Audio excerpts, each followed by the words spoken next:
Monsieur le Président, Mesdames et Messieurs les ministres, comme vous tous sur ces bancs, comme des millions de Français, j'attendais beaucoup de ce débat. Un débat que nous avons abordé, en ce qui nous concerne, dans un esprit d'ouverture. Ce débat aurait dû permettre de constater nos convergences et nos désaccords, de clarifier nos positions, de confronter nos points de vue devant les Français.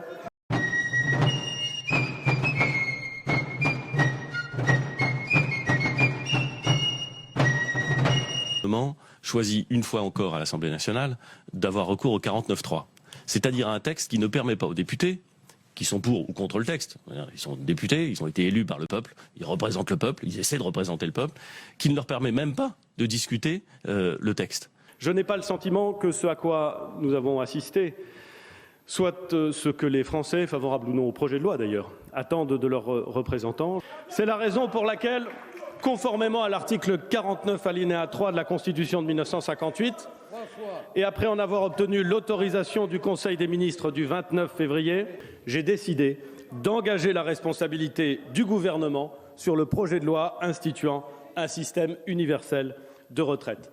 Non pour mettre fin au débat, mais pour mettre fin à cet épisode de non-débat. Le 49.3, ça n'a jamais été une arme destinée à museler l'opposition. C'est une arme destinée à museler la majorité. C'est quand le gouvernement n'a pas de majorité à l'Assemblée, quand il n'est pas sûr de faire adopter un texte par l'Assemblée, qu'il utilise le 49.3. Bon.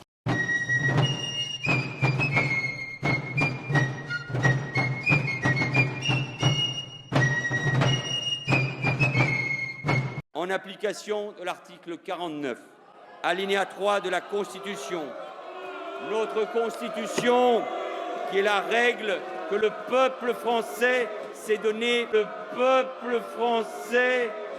donné, à lui-même.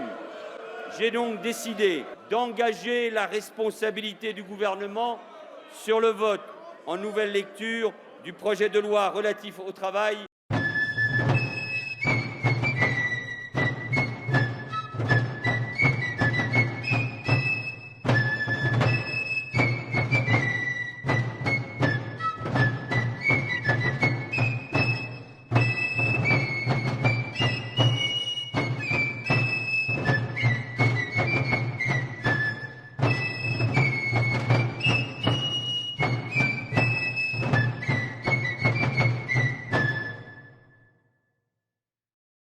La sanction automatique, qui est d'ailleurs prévue par la Constitution lorsque le gouvernement refuse la discussion aux députés, c'est évidemment le dépôt d'une motion de censure.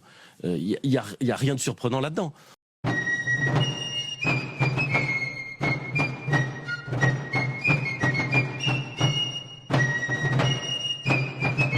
Le 49.3, ça n'a jamais été une arme destinée à museler l'opposition. C'est une arme destinée à museler la majorité. C'est quand le gouvernement n'a pas de majorité à l'Assemblée, quand il n'est pas sûr de faire adopter un texte par l'Assemblée, qu'il utilise le 49.3. Bon.